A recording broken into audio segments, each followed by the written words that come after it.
a moment where you were like, this isn't going to work, I'm totally going to fail, and we're going to lose everything? Over and over and over. Kelly Loeffler is an American businesswoman, entrepreneur, and former U.S. Senator, currently serving as the administrator of the U.S. Small Business Administration. But she is also a billionaire, has run billion-dollar businesses. The cool part? She comes from a place just like probably many of you. I grew up in a house that had no upstairs heating, so we'd wake up in the morning in the winter and there would be frost inside the windows. I saw my parents working together on our farm every single day, 20-hour days planting crops. I worked in our cattle lot. I showed cattle in 4-H, and having that experience working in small businesses, and that gave me such a strong, well-rounded experience. Think back to when our company was a startup. I mean, today it's a $100 billion Fortune 500 company. I didn't need a birthday dinner. I didn't need the vacation. These were the things that built the trajectory for success. You've been successful in WNBA, been successful in a Senate race. You're the administrator of the SBA. You've also run these huge public companies. How do you keep winning? Very seldom do we get to hear from an actual billionaire multiple times over who's run a $100 billion company. How do we steal her homework? How do we learn lessons from somebody who has won so many times in so many businesses? And in the same conversation, she actually is one of the most powerful women of all small business in the U.S. right now as the administrator of the SBA, the Small Business Administration. So not only does she share lessons about what it takes to build a big, huge company, but she also shares lessons about how do you find money hidden in plain sight in the government from the SBA for you, and what is the future going to hold for small business. I'm really excited about this episode. Not very many people get a chance to sit down with the head of the SBA in her office and see behind the scenes what is going to happen to small businesses today. You are going to want to listen to this episode. Kelly, I'm so excited you're here. Codie, I'm thrilled to be with you. You grew up on a farm and came from a lot of struggle and strife that only entrepreneurs know. Can you tell me about that time?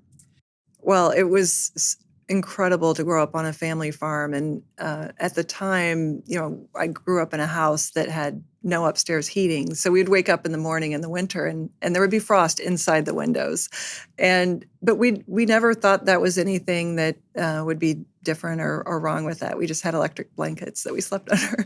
But I saw how hard my family worked, and I was inspired by it. I saw my grandmother writing the commodity futures prices on the Formica countertop, and then when my grandfather and dad would come in for lunch, they'd look at the prices and go back out. And that's where I first got my interest in finance and markets. And I saw my mom and dad building their trucking company together and dealing with the Interstate Commerce Commission filings and the paperwork.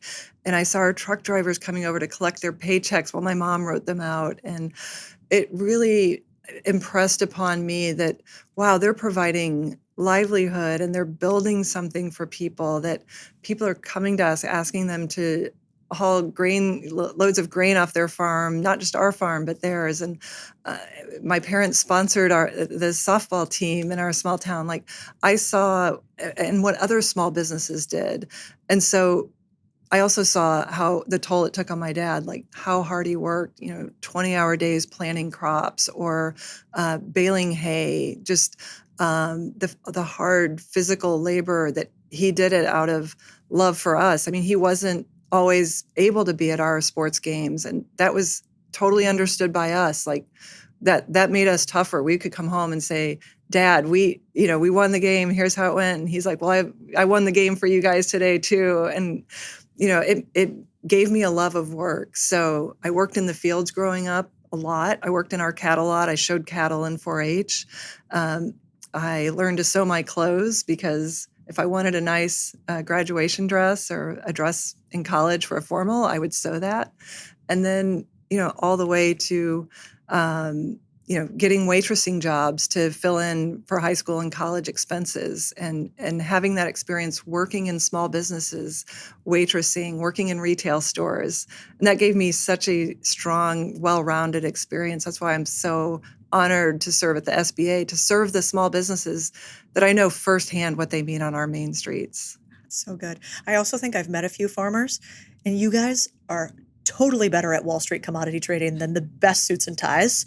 I mean, I think the drawl is always the giveaway. That's when I know I'm in trouble because they give me a little, well, hey, I don't know about that. And then they know about that. So I got a lot of respect for farmers. Well, they have a lot of skin in the game. I mean, nothing like having thousands of bushels of a cash crop on your hands to force a decision. One of the things I was curious about is you and your husband have run multiple businesses together and seem very aligned.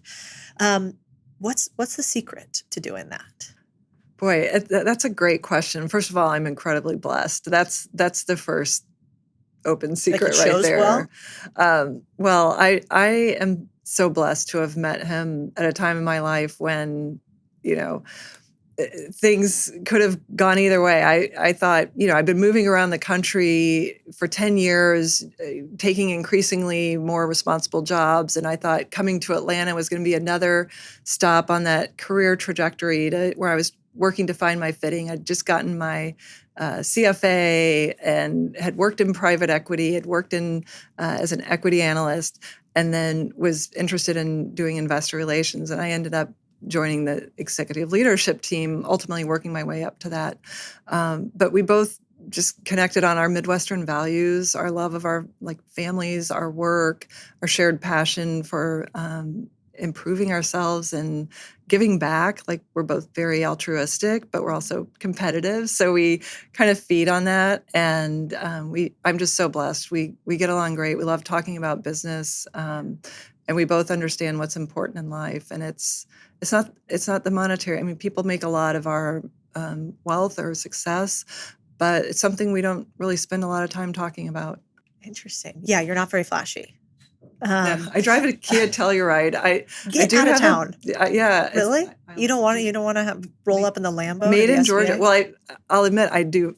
I have a Porsche, and I do love, and because when I was 11, living on our farm, a guy in a Porsche came driving up to drop off something for my dad from a grain elevator. And I was like, what is that car? And when I found out it was a Porsche from age 11, I always wanted one. So, I do think it's beautiful engineering and they go fast and I love racing and all that. But I'm most comfortable just driving around town in my Kia Telluride, made in Georgia. I love that. Also, I'm a bad driver, so I shouldn't be trusted with nice cars. So I'm into that. Okay, so you chose well with your partner. And the only reason I want to ask one more question about partnership, because I think, at least for me, I work with my husband. It's the best thing that I ever did and also the hardest. Our first year working together was really, really hard. And I wasn't sure we didn't make a mistake at first. I was like, oh my gosh, can we really do these two things? And now it's a gift that I feel like was taken from us as society. It was bad to work with your family. It's bad. It's nepotism. It's all these things. And I think that was a giant lie. And instead, it's really beautiful to get to build with your family. What do you think? And what advice would you give some young man or woman out there that could learn maybe what partnership is like in business and love and marriage? Yeah, I mean, it's incredible. It is such a gift. And I saw my parents working together on our farm every single day, building my dad's trucking company together. My dad started it the year I was born after he got out of the National Guard. He'd learned to drive a fuel truck in the Guard and thought, okay, I'll add trucking to our farm, which was transformative for our family, just particularly in the lean years of farming where negative cash flow. And so I saw my mom helping my dad build that business and how amazing it was to have a family that all worked together. And now we're on the 5th generation on our family farm. It's incredibly rewarding, the pride and the ability to work through the challenges together. I think it's something that our country is a little bit lost. And you've pointed that out. I've heard you talk about 80% of people in America in the 1800s were small business owners, and now it's 6%. And I think that's tragic. And I really appreciate all the work you do to encourage entrepreneurship, even though back on the farm and in the small town I grew up in, everyone was an entrepreneur, but we never knew that word. Yeah, right. It was just everyone felt like they did what they did because it was their calling. I think one of the interesting parts about you is you have built all these really big businesses previously, cross-sector, and yet, you started really without a lot, which I'm sure small business owners can relate to. They might hear how big your businesses are and not think that you understand what it's like to be a little guy. But was there ever a moment where you were like, This isn't going to work. I'm totally going to fail and we're going to lose everything. Over and over and over. That is essentially like it's the setbacks and the rejection that I remember more sometimes. That's what always fueled me. And Do you have a big juicy one? oh my goodness. Well, from my earliest time in my career, I mean, I applied for jobs I didn't get. I went back and got those jobs. I've never accepted rejection. I've been tenacious about it, but I've also had huge setbacks, whether it's in working on deals or working on businesses that we thought that was the end of the opportunity. And just kept going. And I think it comes from really how I was raised. I mean, on a farm, you are raised in that situation. You don't have any guarantees, and you figure it out, and you work hard until it's done. And I think just that tenacity really saw me through a lot. And certainly building a career from Wall Street now into the cabinet, from rural America. I think that just really taught me to dig in, keep going, keep learning, and keep the curiosity about how things work, and keep asking questions, and never accept the first no. Yeah. Yeah, you seem like when we were talking kind of behind the scenes, you're like, I like it. I want to be in there. I want to be like making a difference.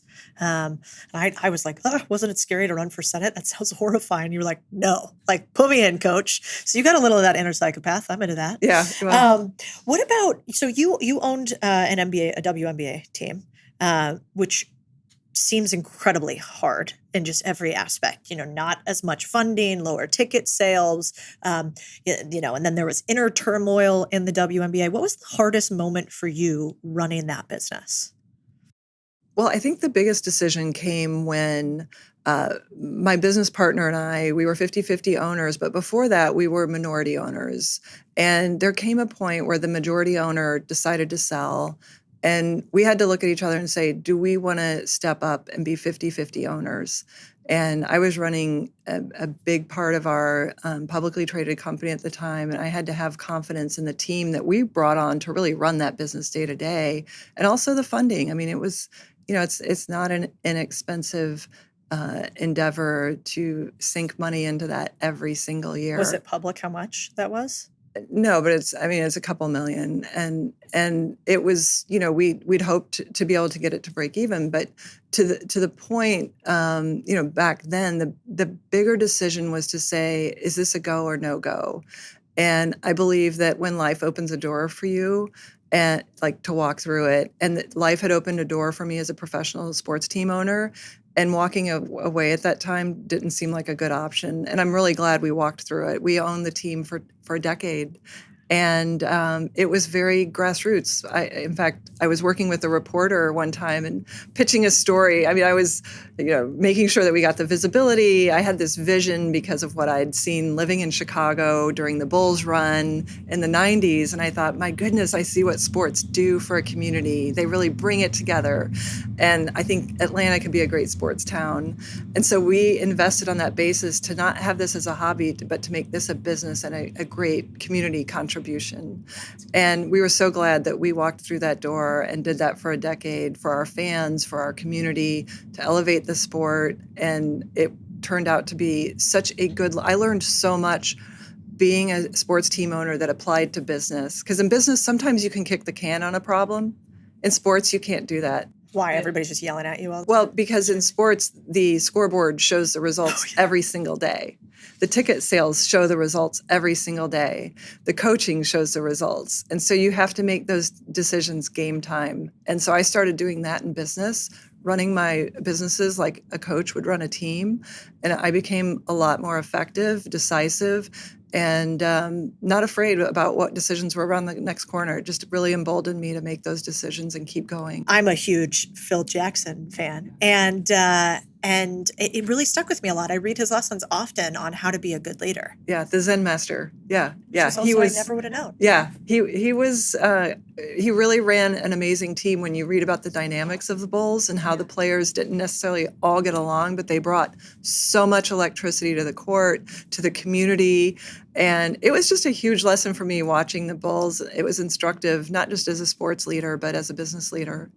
What do you think your leadership style is? Like, you've been successful in WNBA, you've been successful in a Senate race, you're the administrator of the SBA, you've also run these huge public companies.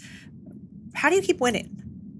Well, I think it's you learn from the losses. And there's more losses than wins, to be honest. When you get to this point in life, you start looking back and you're saying, I'm really glad for some of those hard times.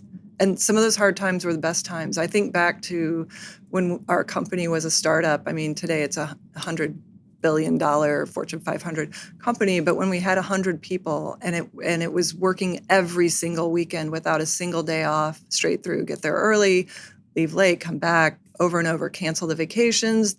The birthday dinner turns into a due diligence review up in New York. All those things, those were the best times. I didn't need a birthday dinner. I didn't need the vacation. I mean, these were the things that built the trajectory for success. And so I'm always happy to run into the fire. It's why I was able to start a crypto company in 2017, because I love to see a challenge. And I'm so blessed. My husband, Jeff, was the founder of that Fortune 500 company. And he's a visionary who is an engineer.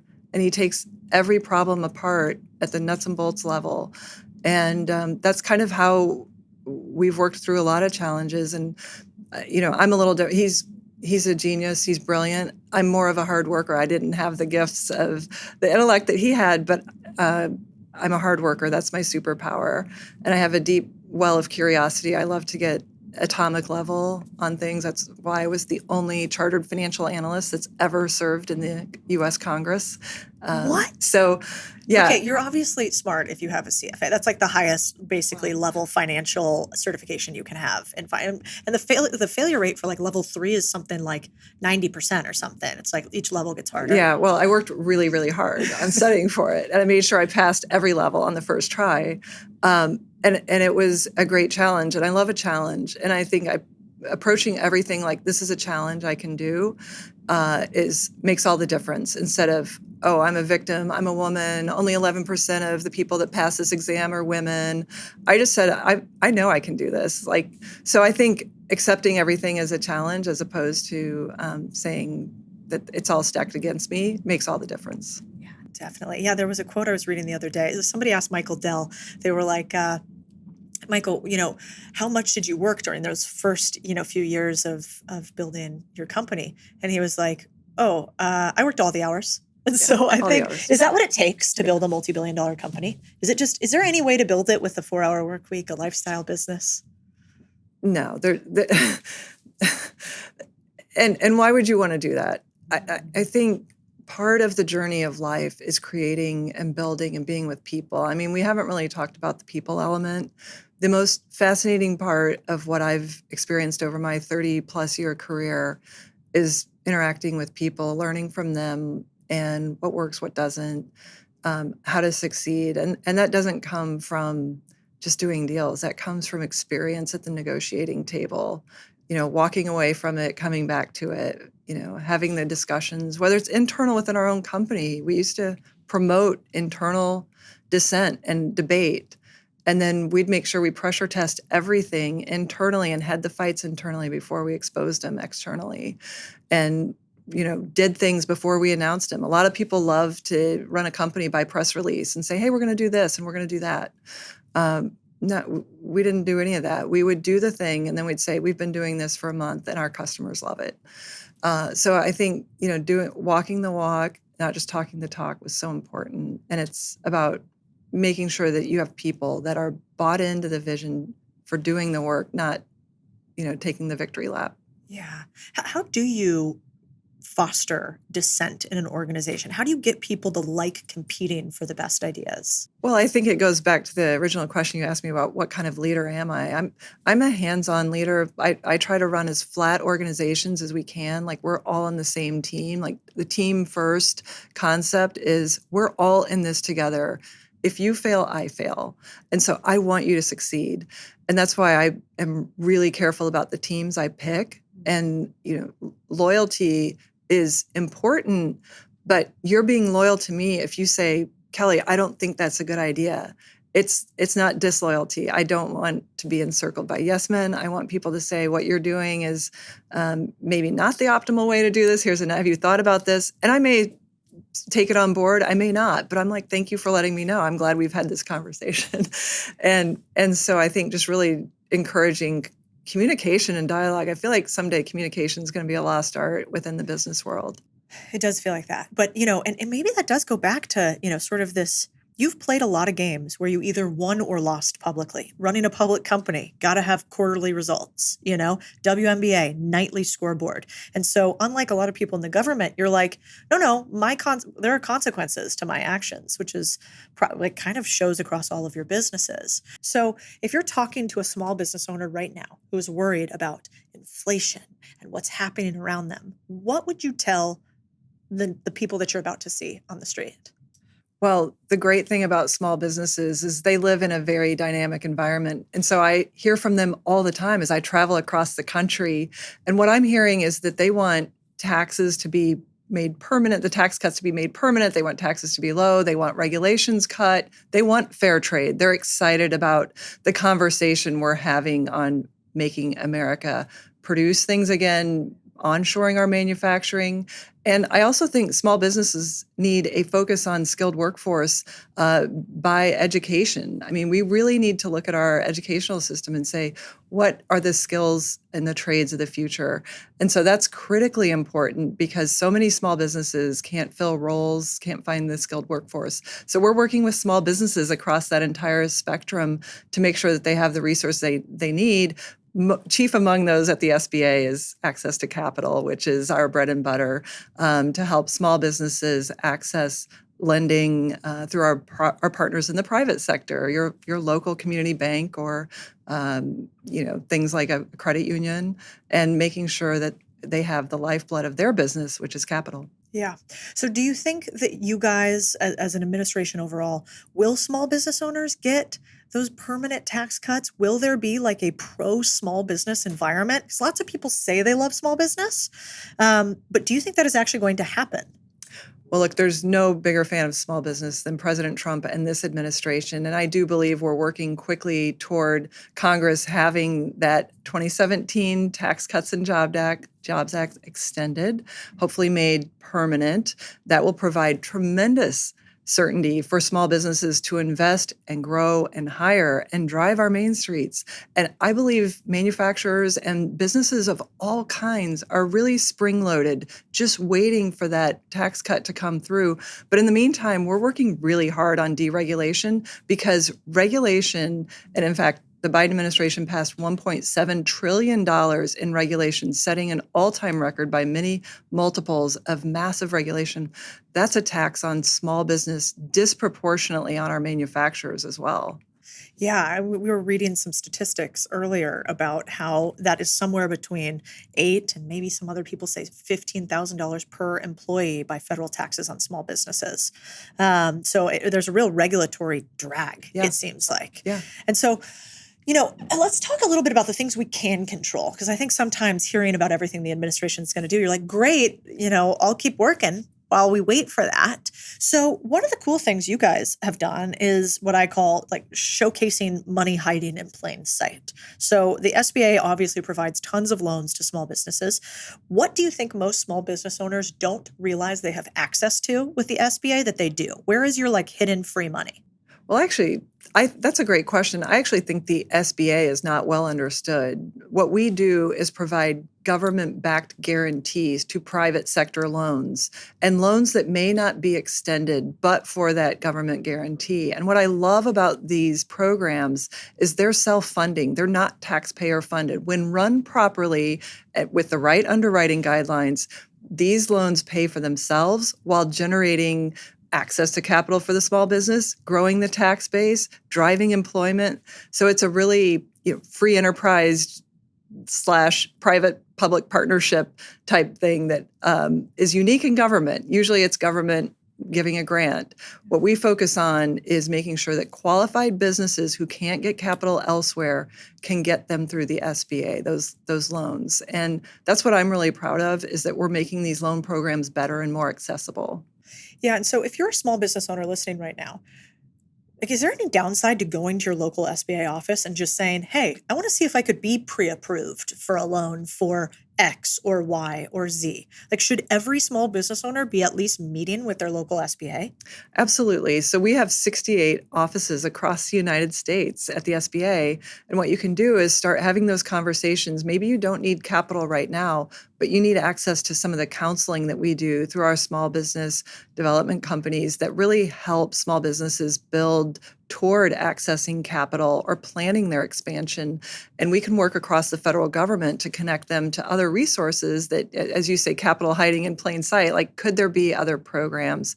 The SBA also oversees government contracting. We have to ensure that small businesses get about 23% of federal contracts. And we have programs to help them onboard into federal government contracting, which I'll admit is not the easiest thing to navigate in the world. And we're trying at the SBA to demystify that and make sure that it's really small businesses that are getting that benefit. It's so good. So we'll put it in the show notes. You should definitely go to the SBA. We'll link where the field offices are. No downside to saying, how could you guys help me? And the entire job of those field offices is to give you resources. That's what they're paid to do. That's right. And we have lending folks in our offices that can help direct you to what those loan services are, or they may say, maybe what you want more of is more of the counseling side and working with our partners in that. Yeah. And can they help you put together a package to actually get money? So if you're like, hey, I want to get a loan from the SBA, here's sort of what I have. Can they look at it and go, well, you should beef up this part of your business plan. You should think about it this way? Yeah. So the lender relations specialist in each district will, kind of navigate you through that program. They'll connect you with a lender. We actually have an online lender match service that you can access as a small business just through our website and see if there's a lender that might be interested in your type of, sector or type of loan. So you can do it that way too, even if you don't want to go into an office. Yeah, I love it. Yeah, I also know that you guys have a list of like the top 200 or something most common lenders with the SBA. So you can kind of see who is playing this game often. I think a lot of times people are like, the SBA loans are really hard to get, which is true in some ways, but also it might be because you're going to a lending institution that doesn't actually work with the SBA and they say they're a big lender, but they're in the bottom quartile. And so if you go to people who are at the very top, and I won't name names, so everybody's our buddy, but it seems like if you go to people who already do the thing, then they will have a higher likelihood of getting approved for the thing. That's very true. And then there's also just the fact that these are government guaranteed loans. Certainly the lender takes the first loss. So these are underwritten to traditional private sector lending underwriting standards. But at the same time, we have to ensure that they're underwritten so that the government isn't put in the position, or the taxpayer, which is also a small business, is put at the position of funding losses. So we want to make sure that portfolio is performing as it should. And generally it does. We operate a $444 billion loan portfolio at the SBA. That's a lot of money. Yeah. You also have incredibly low default rates. Yes. Like, I think actually, what surprised me is a lot of people, we teach thousands of people how to buy businesses and we use SBA loan programs all the time. And people were like, normal people can't buy a business. The loans, they're underwater. You have this personal guarantee. It's so big and scary. And it is. It should be. Anytime you take somebody else's money, you should be really thoughtful about it. But, your loan rates are incredibly low. So I also think the SBA is a great filter for, should you even buy this business? That's right. Right? If Yes. the SBA won't approve it, is it good? That's right. And I have talked to a number of business owners who have said to me, I got my first loan through the SBA. I would not be in business today. I was a sous chef. My wife was a teacher. We barely had any assets, but we had a great idea. They got an SBA loan, but they also said we were never so happy when we paid off that SBA loan.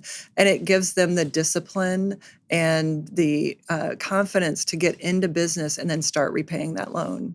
Yeah, and now you guys have done some interesting things where I saw for the first time ever, you can start to have multiple people on an SBA loan to diversify some of your single party personal guarantee risk, which I think is really lovely for people who don't have a lot of assets. That's right. We've tried to make the programs make sure that they are performing well, but make them realistic for how deals in the private sector actually work. And a lot of times when you have people designing loan programs that haven't been in the private sector, that don't understand how deals work, that they may not have that flexibility. So we're trying to make sure we have the belt and suspenders on the underwriting standards, but also make sure that they work in the real world. Yeah, well, I really appreciate it. I think a lot of times the SBA loan not going through was a benefit to the buyer of the business and they didn't even realize it. Well, and that's right. We don't want to saddle people with loans and potential defaults and bankruptcies that we could have foreseen by having the prudent underwriting standards, which we just put back in place at the SBA, and that will strengthen the programs back to where they were. Yeah, I like it. What would you say to people who say, man, the SBA loans take too long, and so they kill my deals, or I can't buy a business because they're not fast enough? Yeah, I hear that, but I also think that that is where we need to make sure that we have the right lender on the program, and that's why our lender match program was developed to ensure that borrowers are talking to a full spectrum of potential lenders. But also, we are being self-critical and looking at where do we have too much red tape and bureaucracy, and how do we run this like the business that our small businesses have to operate. They have to do more with less. They have to navigate all kinds of bureaucracy. We should be the last place that they're encountering massive red tape. So we are taking a hard look at that. And we actually set up a red tape hotline at redtape@sba.gov to let our small businesses tell us where are they struggling, not just in the loan process, but where are federal regulations weighing them down needlessly? Because I saw it firsthand when I was in the Senate. Like, there's a lot of focus on legislating and rulemaking and regulations. There's not a lot of focus until we got to DOGE about how do we roll some of that back. And President Trump is leading the charge on that again. He did it in 2016, eliminating multiple regulations for each new one. We're doing it again, at least eliminating 10 for every new regulation. And that's something that I think is picking up momentum, not just in the federal government, but in the states where there's also a lot of regulation. So let's look into the future.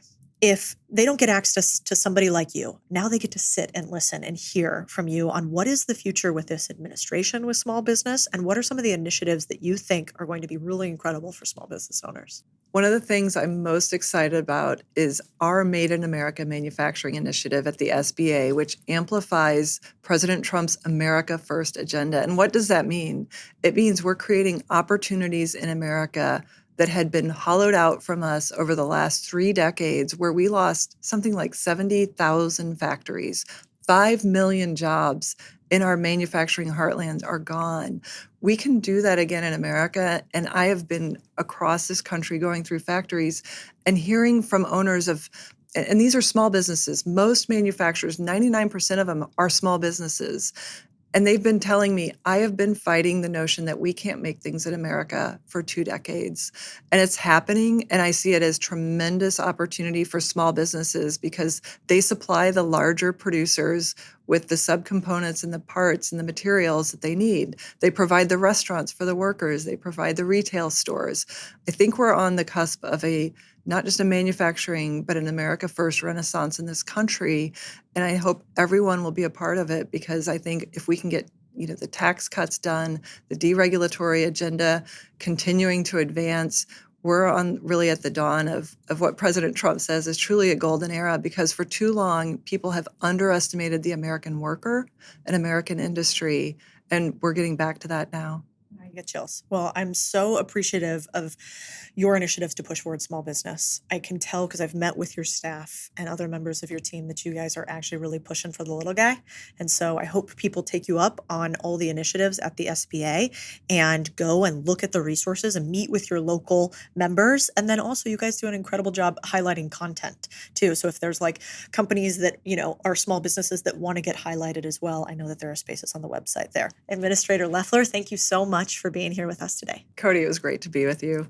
Thank Yay. you so much. My pleasure. If you want to see all the resources we talked about today, we actually compiled them for you into this little report. If you want that, then click below. You can get the link right here for all the SBA resources. If you guys liked this episode, wait until you see the one we have coming next. If you are not subscribed to the podcast, like apparently something like 60% of you guys are not right now, we are missing out. You guys are going to want to have a notification for the next podcast because we are going to find more hidden money and we are going to hear from more world leaders to see how you can change your life and your business. So make sure you hit that subscribe button. We called this podcast The Big Deal because you are a big deal to me. No matter how small your business is or how big your business is or how big or small your life is, you really matter. And I hope you felt that in this episode. We are here to make sure that you continue to have the thing I believe leads to more freedom than anything else, which is money. I think that's the lifeblood of small business, is making sure cash flow stays in. And I think that is the answer to freedom for most people, is when you have more cash, you can actually architect the world around you. And so I want to thank you for being with us in this podcast. It means the world to me. And I just want you to know that we do everything in our power every single week to make sure that you are still the biggest deal on this podcast. We'll see you next week.